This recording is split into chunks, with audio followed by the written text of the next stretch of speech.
Bundyaki got read out second, and then you're like, That's what's it. going on here? And Yeah, then, everyone's freaking out. Like, what And the then hell? suddenly you were expecting like Sean Maitland and stuff, and thinking, "Oh, this place is going. This is going Yeah, downhill." Sean Maitland.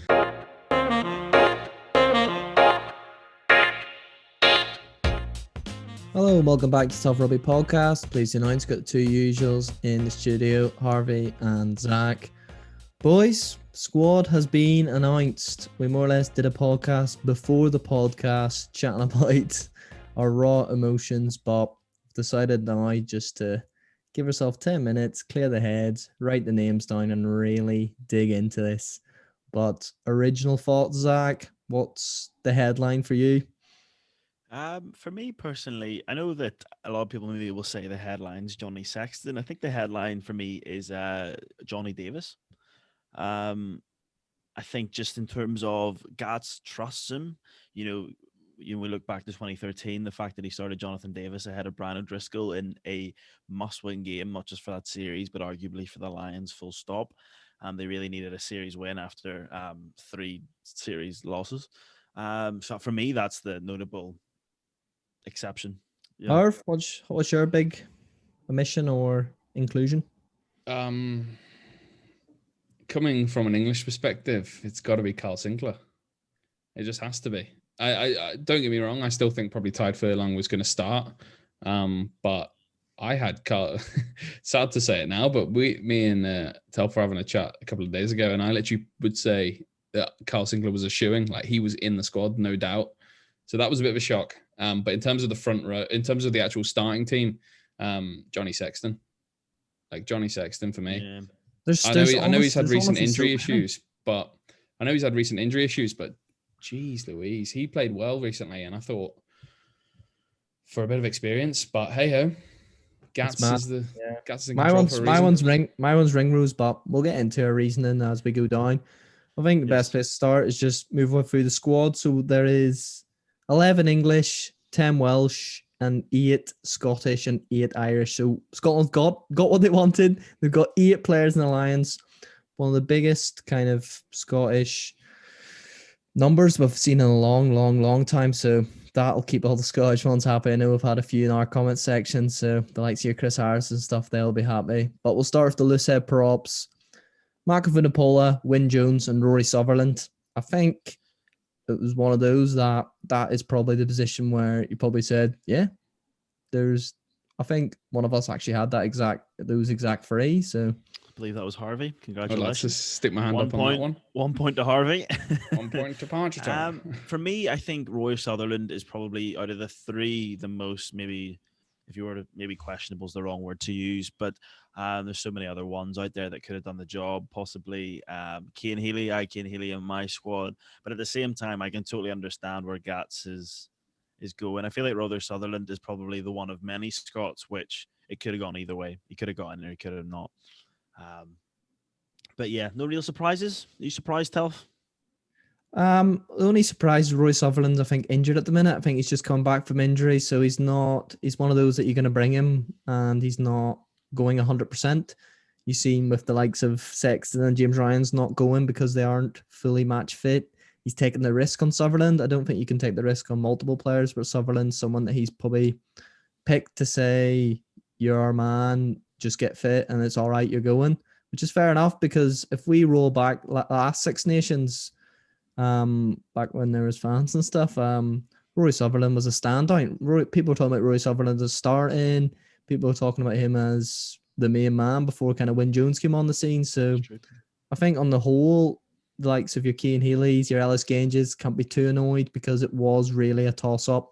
And I think he's just gone with someone that's probably been slightly more consistent over a long period of time. But the injuries is what I'm worried about. And if he doesn't get right, you may have to fly in, I'd say, Genji or Healy would be your first reserve there. Yeah, I think you're bang on there. I would probably say I'd probably go for Cian Healy if Roy Sutherland doesn't make it. You could see Sutherland and Vunipola both get injured. We've seen Mako come off a few times as well. Yeah, but crazy, isn't it? Crazy. Not really crazy. It's not crazy yet. We're getting crazy. It's not crazy yet. And Hooker's not crazy at all. No. Ken Owens, Jamie George, Cowan Dickey. We thought maybe Kelleher could sneak in as a bolter, but Nothing. I for once I got that. I think did we all go through those free I hookers? think we all got a point there. Yeah, no. Rob Herring, Zach. I know you're flying the Rob Herring flag, but I put in Rob Herring. Crap. I mean, um, that was a cunny. So I know a lot of people were talking about George Turner potentially, but I just don't think he's been in it for long enough. And I think if you're going to take Jamie George for the experience, who you'd arguably say was probably the one you'd switch out for him, I think Jamie George just has that class, doesn't he? And if we want to talk about bubbles and dynamics and stuff.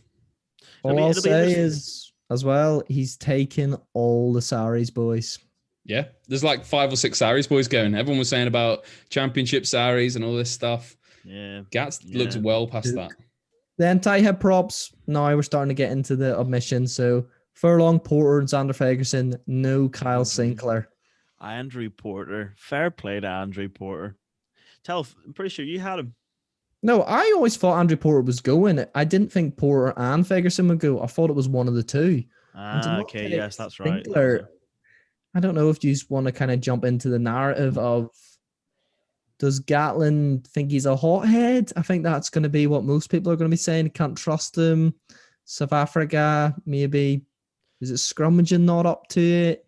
You could argue, I think you could argue based on 2017 that Kyle Sinclair's yellow card, where he like dived in, maybe that was the moment he wasn't coming back. I do think, I agree with you, Zach. I think he's kind of lost trust in him in a way. I personally think Sinclair's matured a lot over the last couple of years. But there's no doubt that he has a streak to be a hothead. And when you're playing against a side like South Africa, who are going to beat you down to your little bones when you're in that scrum, you don't want someone like Sinky coming up or getting angry or causing a bit of a shuffle around those set pieces. You want someone who can just keep the cool head.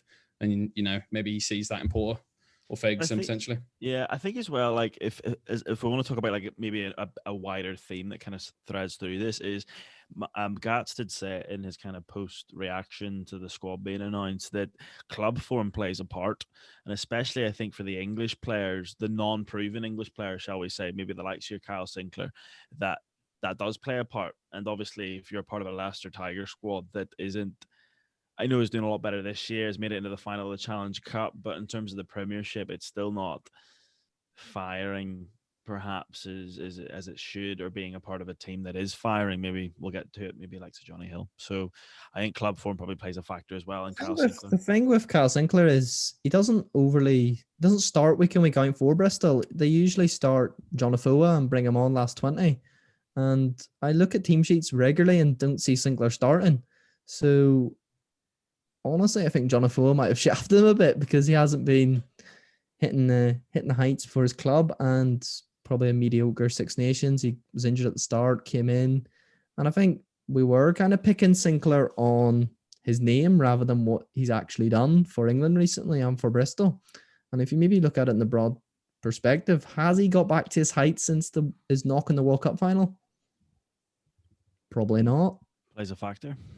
When Furlong came back, it was like a man possessed. It was a man saying, Andrew Porter, I'm coming back for your jersey. And he got it back. And funny enough, they've both gone.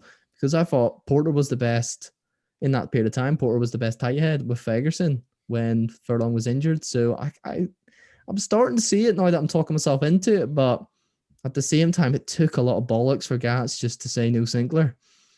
Yeah, especially fair play to Leinster. 2 Leinster tight heads, 3 Lions.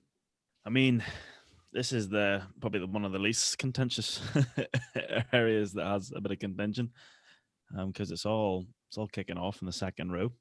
Yeah, I think that is the big one. So you've got Alaman Jones, Itoje, no, Ty Byrne, Johnny Hill, and Courtney Laws. So Johnny Hill and Courtney Laws were the 2 surprise names, which not many people put in their squad. I said, Harvey, you can back me up, before the squad announced, I literally said 2 Laws might go. I said it. I could see it happening because he is physical. He's what Gats wants, is just chopping down trees. Well, I think the thing with Courtney Laws is, and we've all kind of been a victim to this, is just we're very short-term memory based when it comes to sport. And when considering, yes, he is very injury prone, but when Courtney Laws is at his best, Courtney Laws is one of the best second rows out there. True. Particularly in the Northern Hemisphere. So And there's no doubt that a lot of people have said this, that a lot of England's success comes from Courtney Laws and Sam Underhill, for that matter, who we can get onto later. But Courtney Laws in particular, you want to talk about lineouts and stuff like that as well. It's going to help massively. And his ability to play at 6, which I think he'll probably offer more at than at second row potentially. I think Courtney Laws is incredible. And the fact that he's been injured for so long made us forget about him a little bit. Particularly through that whole Six Nations argument there, though, if we're saying Kyle Sinclair's not going because he's not in form, but he's not in form, but Courtney Laws isn't playing. There's a difference. But Courtney Laws is a proven player. Gats clearly trusts him. For me, like looking back on it, like in hindsight, like if you're going for on the bench, you have both Tagburn and Courtney Laws in your bench. That's a strong bench to have, I think. For me, the Courtney Laws one was a shock at first, but actually, you know what? It makes a lot of sense in terms of he's coming back into fitness. He's in like physical. If we want to talk about another kind of theme that's kind of came with Gatland's squad today, it's just physical players, and he's the definition of physical. So, in hindsight, yeah, fair enough. I think it is fair enough. Is Johnny Hill though the one that no one seen coming? For me, Johnny Hill's a massive. Johnny Hill purely gets there because he won the domestic and European double last season.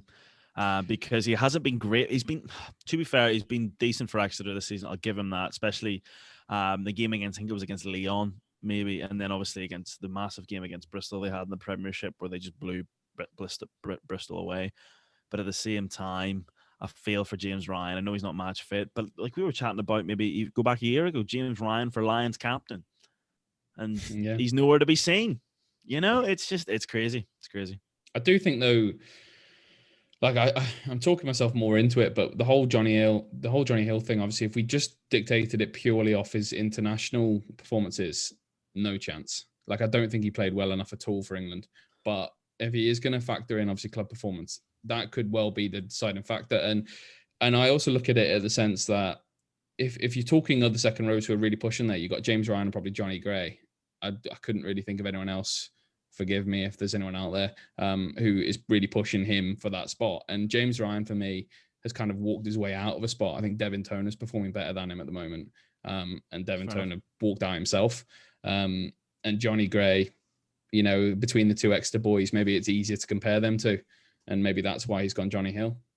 Do you think then maybe, Harvey, that I know that there's been a lot of initial kind of backlash to this squad. Looking at some of the comments and social media and on the YouTube kind of live stream chat and all that, it was not taken very well. But do you think maybe if people kind of have a moment to sit back and actually see Gats is going for physicality, he's taking club form into consideration amongst other things, that then actually a lot of these kind of maybe stranger picks make sense? For example, what you've just said about Johnny Hill. No, 100%. I think it's one of those where we've seen Sam Warburton say it a couple of weeks ago as well, that this is, I think a lot of people are forgetting that. I know this comes around once every 4 years and it's incredibly special, but you've got to play the team. And I said it before when we were selecting our team. I said, I'm building my team around who we're playing. And Johnny Hill is just a monster. Like, he's huge. He's absolutely huge. He's a modern day Devin Toner in a way. Like, so fair enough. I think if you're going to take him for that reason, then why not? Like, if you are playing the team, and ultimately I don't think he's going to be starting anyway, which I know is not the great way to look around it, but I just think, if you're going to go pure physicality, Johnny Hill's up there. Do you think as well, Zach? Do you think as well you're seeing Luke Cowan-Dickey, Hooker, you get Johnny Hill in the second row, you've got Sam Simmons in the back row, and you've got Stuart Hogg at fullback. The kind of the Exeter spine for winning the double is getting rewarded. And they play set pieces, they play pick and go. They're the way that maybe Gats wants to instill this team, and having a spine like that, there's no better way to do it. Yeah, like that definitely sounds like maybe the spine for the, I don't know, maybe the kind of midweek squad, definitely. But I think even just Exeter is a very competitive environment. That's definitely the vibe they give off. I think they're domestic and European champions at the moment. Obviously not going to be European champions again, but to be honest, the way they thrash Bristol, you expect them to go on and win again. So in some ways, maybe having those competitive players coming in, each one of those players, you could argue, is fighting for their English spot, apart from Sam Simmons, who should be in the conversation. So maybe that competitive edge plays a factor as well. You know, like there's a lot more to it, I think, basically. And do you then think it was literally Hendo or James Ryan, or do you think Hendo was in quite comfortably? I know we're Ulster fans, so we're delighted to have him in. Obviously, Yes. Machir, delighted for him to be in. That's now Hendo, Tagburn, and Courtney Laws, basically the same player. Yeah. Which is very interesting. And for me, it's between those three for the bench of the test match squad, I think, at the moment. Two will get on. The question is which two. Very similar players. And they're all very physical players. Again, it comes back to that physicality. The reason the Lions lost in 2009 is because they weren't physical enough. And Gats was the assistant coach. So he's probably haunted by his demons. And he's like, right, I'm going to pick just physical players. James Ryan doesn't like physicality. Just on the James Ryan, he's obviously the one that missed out. Yeah, it's true. You can't say he's not in a winning culture. And do you think the La Rochelle game played any factor, or do you think it was picked before that? Because he wasn't firing in that game either. And I don't know. Yeah, in and out of the Six Nations squad for injuries and stuff. It could just be injuries, and because he knows Courtney Laws and he trusts Courtney Laws. Maybe that was it. Maybe I'd say Laws and Ryan are in the same category, that they're just coming back from injury. I think Ryan's played 2 games since he's back, and Laws is just about to play. Yeah, maybe it is Laws' ability to play 6 that's giving him the edge. Probably, I think. Yeah. Like if you, a question I'm going to pose to you guys later on, is obviously how they're going to set up in terms of the first 23. Could you see, with the way they've taken a few little hybrids and stuff like that, a potential 6-2 split on the bench, and maybe Courtney Laws featuring with maybe Tagburn starting, Courtney Laws coming off the bench for him or something like that? You could Sam Simmons or something. You could well see Gats going for, we're going to match South Africa, position for position, 1 to 23. So it's definitely a factor, and the fact he's bringing basically 3 hybrids in the second row, I think, is a clear indication that could well be a possibility. I totally agree. It's when we get on to your centers, especially, I think you answers that question. He's going for big animals, and that's why Laws and Hill are in, probably on paper a bit more physical than James Ryan. James Ryan's a good tackler, gets some stuff around the park, but they're just a bit more like nuisances, a bit like Itoje's, just getting in amongst it. But back rows, then people were saying he's going to go physical, he's going to go CJ, and he hasn't. For me, CJ Sanders, the big omission in the back row. So you've got a back row of Curry, Watson, Tipperick, Falatau, Simmons, and Jack Conan. For me, CJ Stander is the standout there. I can understand Tipperick, Curry, Falatau, Simmons, Watson. I can understand those players. I don't get why he's taking Jack Conan over CJ Stander personally. This theme of physicality. CJ Stander is one of the most physical Irish players, and he's not taking him. For me, that is baffling. I don't know what factors, Telf, I don't know if you thought about it, maybe like what factors would maybe stop CJ taking a position in the back row, but yeah, crazy. CJ's very one-dimensional, and if he doesn't get go forward, you stop him, and I think South Africa would just stop him at source. So that's why Jack Conan is just so interesting. Like, not even Sam Underhill, but Jack Conan. Maybe Sam Underhill's just too late. Like, he's not really had time to get the ball rolling yet. Yeah, and if you want to talk about club form, like Jack Conan's been incredible. That's the difference.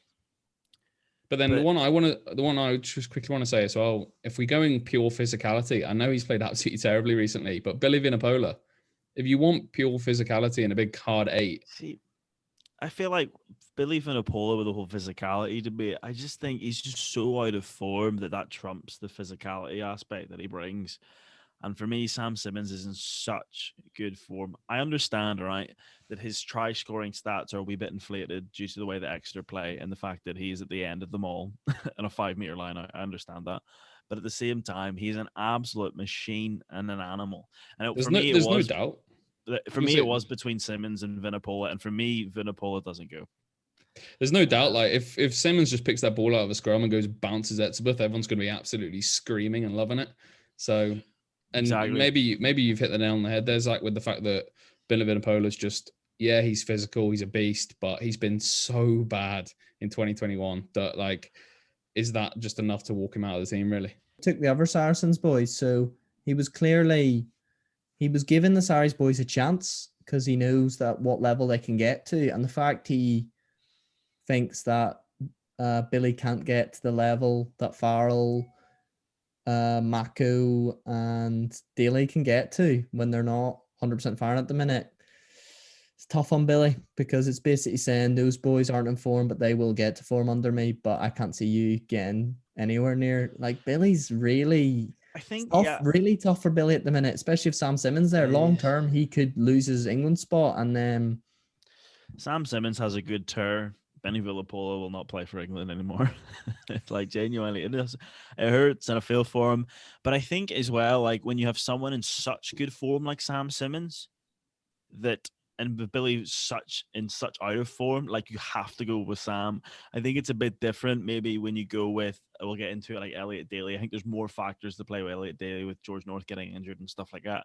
But when Sam Simmons is in such good form, on to be, he's European Player of the Year a couple of years ago and stuff like that, it's of no surprise, basically. Maybe this is my extra bias. Like you called it, you said he's gonna go, and we were like, Called it. we didn't want to say it because he's not playing point. Rugby. But what does that say to Eddie as well, Harv? That I'm taking Simmons, he's the best 8 around. It's a great question.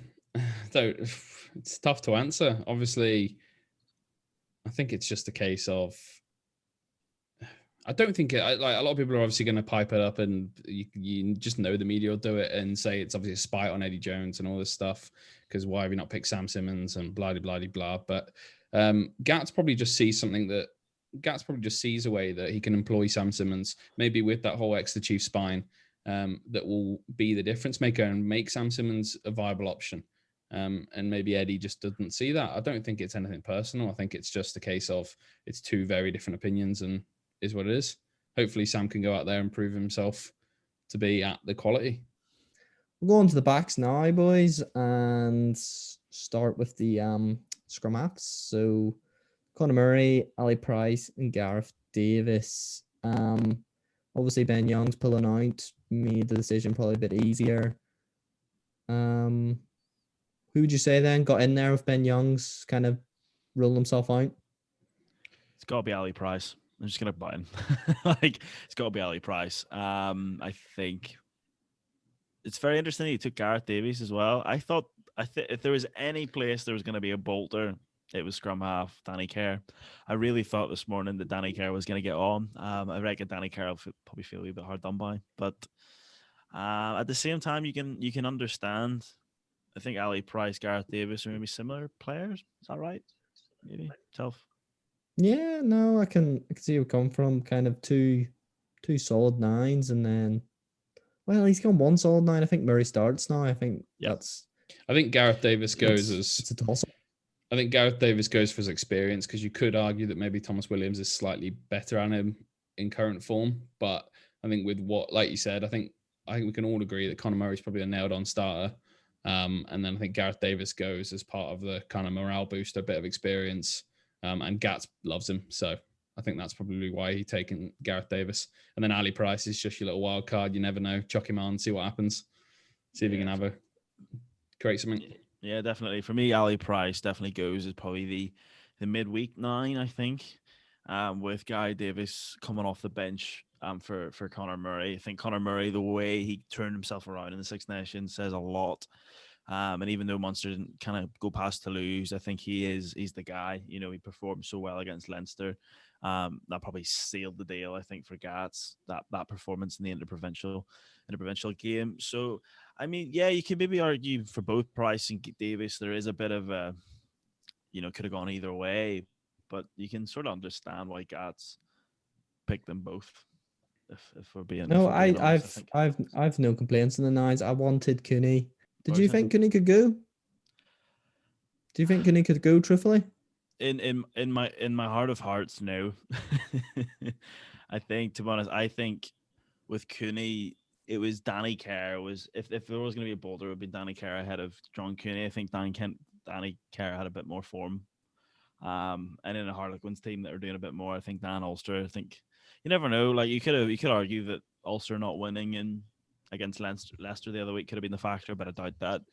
I think he was definitely in the discussion, but when push come to shove, he wasn't getting in. So what about fly halves? Yes. We had what? Dan Biggar, Owen Farrell, and the good man Finn Russell made it onto the squad. To all our Scottish listeners out there, congratulations. I'm sure you feel great.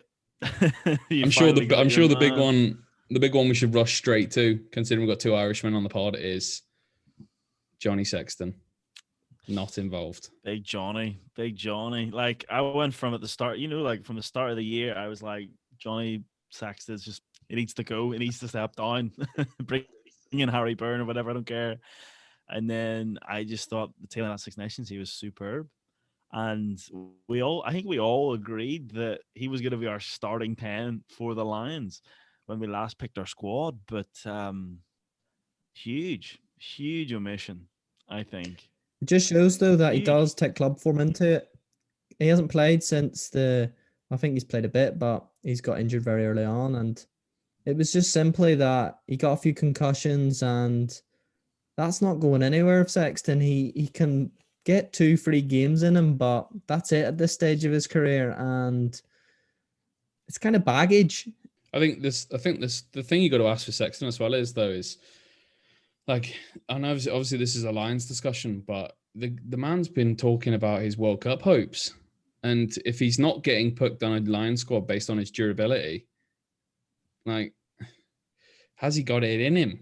Is my question. That's to be honest, if talking about a massive kind of wake up call, it's the fact that you're not going on the Lions shirt. Like, I don't know. Do you feel like Sexton was like a Theo Walcott 2010 kind of had his hotel booked? Was chatting to his family whether or not they'll be able to come over and see him. I don't know. It just kind of feels like that, to be honest. Be really interesting what he says. I don't think it was that much of a shock. I said it before. I thought Sexton and James Ryan were both in trouble. I knew it. Just they haven't been playing well. I knew both of them were in trouble, mainly because of their competition. And there's too many good 10s. I like our Gats pick Finn Russell as well. I think that was more of a media thing because the backlash of not picking Finn Russell would have been huge. But on his own merit, Finn Russell's going to go over there and think he's the starting 10. There's no doubt about that. For me, it's Dan Biggar has to start. I think Dan Biggar's just been quality for Northampton Saints. He's been quality for Wales. Finn Russell's too much of a liability. I'm going to say it. I know for all the Scottish listeners in the pod, but I wasn't expecting, but I wouldn't have been surprised if Finn Russell was omitted. For me, Finn Russell is the third choice fly half in this scenario. He is your midweek fly half with Ali Price. I don't know though, because like we'll get onto it, but obviously he's only taken 3 out and out centers unless he's seen just Elliot Daly as a center. So in that sense, do you see Farrell as more of a, I know he's got him down as fly half, but this is all kind of just what we've seen from what they've said. In terms of Gats' actual starting team, where does he see Farrell? Because I think that would have a big part to play on then who he plays as a 10, if he's going to play Farrell as a 12, for example. Well, he's taking Farrell as a fly half. He said it. It's on the squad. Like when he's put what position he's taking him as a fly half. He's come out and said, he did it in 2017, said Farrell's a 10. And then halfway through the tests, he decided, right, maybe Farrell to 12, but looks like he's going to go Farrell 10 and use him as like his cover on the bench for Biggar. Because I would honestly, if we're going to talk about, if we're going to talk about, I don't know if we want to do a separate episode or whatever at one point talking about obviously how we're going to set up this team now that we've actually got the squad. I could genuinely see a 6-2 split with Farrell and Elliot Daly on the bench, and then you're kind of covering everything. That's it. You've got 10, 12, 13, 14, and 15, and 11, whatever. All covered honestly, there. you can totally see it. For me, just I think it deserves a separate episode discussing our Lions for 23. But you can totally see 6-2 Farrell in there, and that could well be the factor.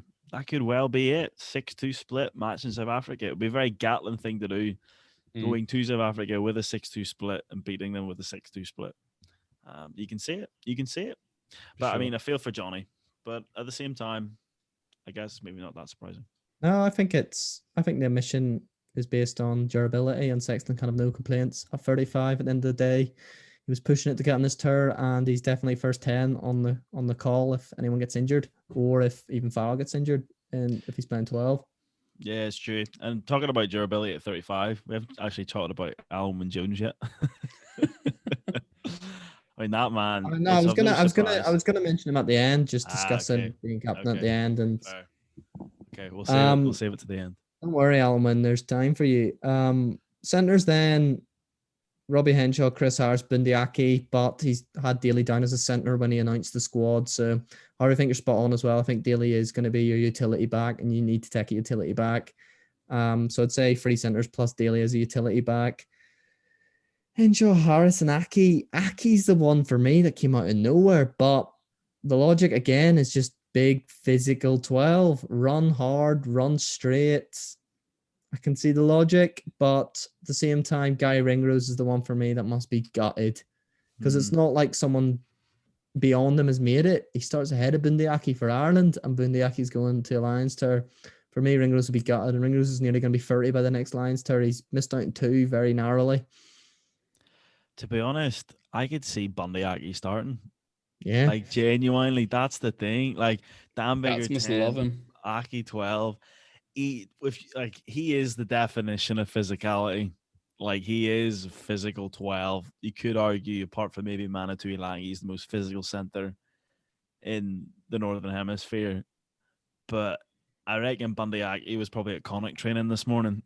Like, I do not think he was waiting for that call. He would just be doing his lifts right now, and someone's just gone, lad, you're in. yeah, exactly. Yeah. He's in the middle of a bench press, you know. You're dumping that any day of the week. Yeah. It's annoying looking at that though, because like if Manu was fit, he walks into that. I'm sorry, he just does. He does. You're right. I mean, the real shout out is to Joe Smith. You know, Bundyaki came over 7-8 years ago. Joe Smith gave him a text being like, "Let's keep in touch after 5 years. When you gain your residency, and we'll slot you in." So, in some ways, it's all down to Joe Smith. And then the other big omission, obviously, in the centre is Johnny Davis. I know you touched on it previously at the start, but Johnny Davis, he is. That baffles me. That one baffles me. I think that he go for Johnny Davis, or that he wouldn't go for Johnny Davis and go for Chris Harris. That's what I don't get. I just don't get it. I don't know, Telf, if you maybe, I don't know, maybe if you have other thoughts, kind of being half Scottish yourself, but. Oh, we've heard all the Scots before. Like, we know the logic with Chris Harris is he's the best defensive 13, and fact, he is the best defensive 13. He's big, he's physical. I'm a big fan of his. I just thought they were better players, but against South Africa, do you need someone as big and physical like Chris Harris? Yes. Is he more physical than Bundyaki? No. But is he more physical than Gary Ringrose? Yes. So once again, I can see Gatlin's logic, but I just think he lacks a bit of X factor, which could have maybe got in Jonathan Davis, Gary Ringrose. But my only concern, my concern is, say hypothetically you set up Dan Bigger, Bundyaki, Chris Harris. Where is there any creativity in that? I'm not being funny. You want to go physical, but we're on about backs here. You're playing against South Africa. You're not going to be punching through those boys unless you get a crazy mismatch and you're up against the prop every time. Like, you're not getting through that time, and you need a bit more in it. Maybe he starts Finn Russell. Maybe that's the answer, or I don't know. But I just don't see enough in there. I don't see enough in it. For me, that's the confusing thing, because Robbie Henshaw is, well, I wouldn't argue is the ball playing 13 that Gats. I don't know. He doesn't come across as a ball playing 13. Like Bam Bigger, Bundyaki, Henry Slade would have been a fantastic kind of 3, but obviously Henry Slade didn't make it. So I think you're right. Like, where's the creativity? It can't just all be physicality, especially in the backs. I just don't really see where your physicality comes from. Who can support Dan Bigger? And I think that you fall yourself into a trap, which I think Ireland have gone into recently, where you just become very one-dimensional, and it's just pick and go, and you're just hoping that you can get a yard or 2 off your forwards. And like I said, that works 9 times out of 10. But we're playing South Africa, Like, as much as you are going to get over the gain line with a couple of your big forwards occasionally, it's not going to be a case of just trampling over them like you're playing for Leinster. It doesn't work like that. And I don't know. It is obviously finding a balance, and I'm only hypothetically saying a first 15 there. There's definitely room for options when you've got the likes of Finn Russell at 10, and you've got, players like that who could come in, maybe Elliot Daly slotting in at 13. You've got totally different options, but from what the general consensus is, it just looks a bit one-dimensional with regards to the fly halves and the centres at the moment. I think as well, though, your back three is your excitement factor. I think he's going to pick industrious 10, 12, 13. I could see a bigger Farrell Henshaw combo, but at the same time, I could see a Bundyaki Henshaw Irish midfield with bigger. But I think it's going to be a lot of kicking. It's going to be a lot of bomb diffusers out wide. But I got to say, Chris Harris does deserve it. You can't lie. It wasn't an outside pick. It was a genuine, he's really good, and he got in. But for me, Bundyaki has got in fully on his physicality. The fact that he can truck it up. And that's just me as well, because I think Bundy's a bit one-dimensional, and I'm saying CJ didn't go because he's one-dimensional. So it's about the balance. But I think you do get your bit of balance out wide, and I think Gatlin knows that, and that's why he hasn't just gone for your Lee Halfpennies, your Jack Knowles. He's gone for X factor out wide. If you just want to go through the back phrase, Stuart Hogley and Williams, Anthony Watson, Louis Rees-Zammit, Duhan van der Merwe, Josh Adams, and obviously Elliot Daly as your utility back. Every single one of those players are X Factor match winners. That's a fact. In terms of if we take the fullbacks out of it and just start on wingers, I guess maybe Duhan van der Merwe is a good one to start with, because a lot of people were saying defensively he's not good enough. But if we're going physicality, big Duhan's your man. So no real surprises really. To be honest, the back three, the wingers rather, are going to be really hard to pick. And there's boys that have been left out. Obviously, Johnny May, I think, is probably the big exception. Keith Earls as well didn't make the cut. No Hugo Keenan Telf. Unlucky, mate. Unlucky. Gotta admit, gutted for you. But I mean, I could even see him starting Josh Adams. Like, honestly, I could see him starting Louis Rees-Zammit just purely on X Factor. I could see him starting Anthony Watson, because he's just, for me, Anthony Watson probably starts. But and then it's just, there's so many different options, options. Yeah, I think with regards to the whole Johnny May situation, there's no doubt last year he was probably one of the best wingers in the world, but he was a little bit quiet in the Six Nations. He's maybe not been, and we're talking about probably a position here in the whole field. It's probably the most hotly contested out of any of them, with how good Duhan's been playing, how good Zammit's been. Like, Zammit wasn't even a question 6 months ago, and now look at him. Josh Adams, for that matter, as well, and Anthony Watson, obviously his colleague, has been incredible as well. So I think Johnny May, as much as you'll probably be a bit disheartened by the fact he's not been picked, you look at those players there and sometimes you can't argue with it. And I think the wingers that Gats has chosen are just incredible. So yeah, it's going to be fascinating to see who starts in the front three. Very. I think going back to our earlier discussion, you can see Elliot Daly just slotting in 23. The Elliot Daly goes from none of us putting him in the squad, not giving him a chance, to being 23. I know I think about it, and I think, why didn't we? He is the utility back. Because I think it's because he's starting to play a bit 13. I think probably none of us because really for it's for Saracens as well that he's been playing 13 for. I know it's only championship, but the fact now that he's clearly can play 13, and I know he's played 13 all his career before. Kind of, I think it was Lancaster maybe, or Jones start putting him on the wing in 15. But yeah, as a utility back, and if you want to go for that 6-2 split, I think Daly is the man, and I think that's why Daly's in. And Harvey, you were saying as well that you thought he maybe wouldn't have been in if North didn't get injured. And I don't know, Zach, who do you think was the North replacement out of those centres / back threes? I'm gonna go Elliot Daly. I think it was Elliot Daly. I think Elliot Daly gets in purely because I don't think his what's the word, his standing with Gats would have been enough to have got him on the plane, with such bad form that he'd been in and not getting enough proper game time in the championship. I think it was all going against him. And the only thing that got him there was his versatility. But versatility alone wasn't enough. And George North with his ACL, I think, opened the door to Elliot Daly, But he is that kind of guy who, like, I know a lot of times we bring it the whole they're either starting or they don't exist. But I think Elliot Daly, because of his versatility, you could see him start, you could see him not be included, you could see him on the bench. Like, you genuinely don't know where it comes from. And I think it's so hard to tell. Yeah, I've always my standpoint has always been with Daly is I don't rate him as a 15 whatsoever. But I think could be a really good 13 and probably a pretty solid wing. I don't think he's going to play on the wing. I think it'd be 13 if he does feature. So I think that if Gats goes for a 6-2 split, Daly's 23. If he goes for a 5-3 split, I think Liam Williams is 23.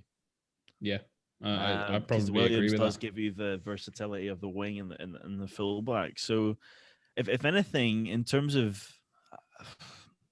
it's so interesting. It's like Liam Williams and Elliot Daly. You aren't maybe going to start just because Stuart Hogg is so good. So it all comes down to Gatland's bench. And then you could see the likes of Josh Adams not even making the squad. It's so hard. That's why I love the Lions, man. I love the Lions. It's just so hard to figure out. Do you think Jonathan Davis's lack of versatility, because I think he's not a 12. He didn't play well at 12 and Six Nations. He was kind of just filling that space. Do you think his lack of versatility on the flip side was why he didn't get in? I think if hypothetically, if George North was going and Jonathan Davis was never going, then probably his lack of versatility didn't get him in, and that's how Daly got ahead of him. I think honestly, Pivac's kind of shafted Johnny Davis by playing him at 12 through that Six Nations, because I think that's where he just fell out of light. And you would have said obviously Gats effect, potentially Davis would have got himself in there, but it is what it is, and he's picked the side that he has. It is what it is, and he has picked a squad that, on reflection, I think if you were to have like the kind of quote on the YouTube link, I don't know, I think it would have to be, on reflection, the squad is not that bad as what people are making it out to be, I think. I think it's because Bundyaki came out second. Bundyaki got red out second, and then you're like, what's going on here? And then everyone's freaking out. Like, what? Yeah. Suddenly you were expecting like Sean Maitland and stuff, and thinking, "Oh, this place is going downhill." Sean Maitland. Yeah, no, exactly. You're right.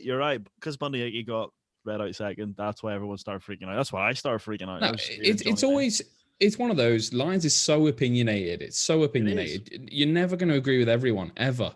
So you're all and it's just the way of society that when you've got an issue, you'll say something. Usually, if you're just like us in the sense now where you're fairly indifferent, you agree with some, you don't agree with others, you're not going to go out and tweet and splurge about all your issues, but you will if you've got a serious issue. So that's what you just hear. You just hear the backlash because they're the people that emotionally feel like they have to say something. If any Scottish people come out and start going mental about, like, I don't know, Jimmy Ritchie not getting in, like, you all need to wise up. Like, you got 8 players in that squad. That is more than probably any Scottish fan was actually thinking they were going to get. So that's why I'm going to leave the pod.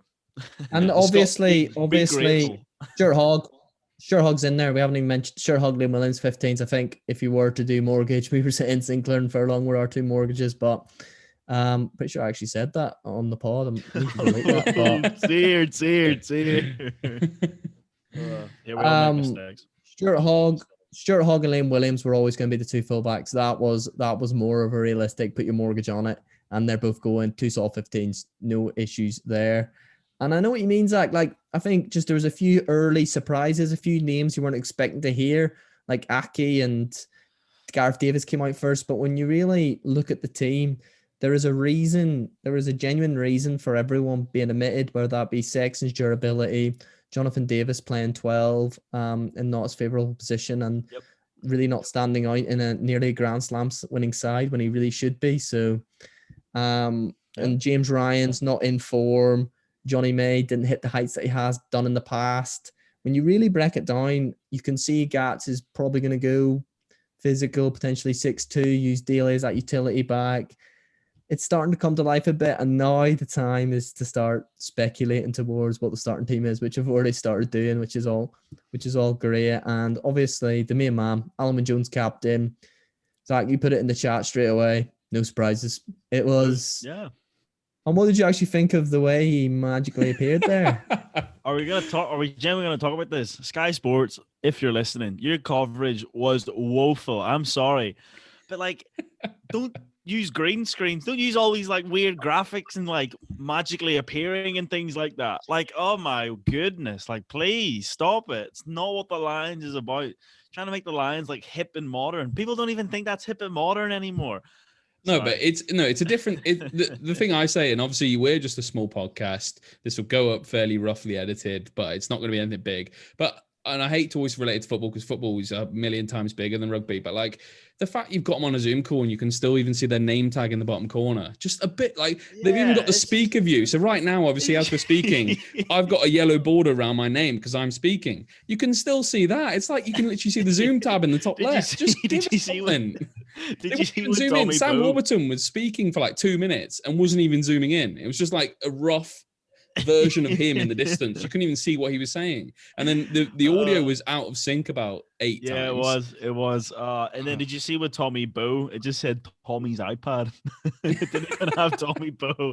It just had Tommy's iPad. and then the way they did the whole like him teleporting himself into the studio, goodness, and then standing there gracious, like a scarecrow was just a bit. And then asking the same aside from the awful coverage. Sky aside Sports, from the you need to wise up. Sorry, that's my rant. Alman Jones, as a man himself, aside as he didn't pick to get teleported in magically. Aside from all that, right man to lead, good man to lead, probably partnered with a Toji in there. Yes. Yeah. No. The thing is, the reason we're not chatting Alman Jones is because it was such a dead set. That was a mortgage one. Like, you just knew, like, 100%. But, yeah, boys, we're going to be back. No doubt about it. We're going to be Lions right through to the first test match. And now that the squad's announced and all the speculation can stop, I'm glad that we can all get together. Somehow, Harvey, there's 11 English players, so I don't know how that's happened, but there you go. 6 Saris, so I think, boys. I think the good thing is that you've got such a split. You've got nearly equal amount for everyone, so that means all the home provinces, the countries are all going to be equally invested. Everyone's going to be loving it, especially in COVID where there's no crowds and all. Everyone's going to be fully invested, and I think Gats didn't take that into consideration, it would have been wrong, especially if it was on 50-50 picks. But Johnny Hill, lad, you're lying. Fair play, lad. No one's seen that one coming. I think we'll end on that note. Commiserations to anyone. Make sure to like and subscribe and let us know what your Lions team is and if you'd change anyone. Cheers, boys.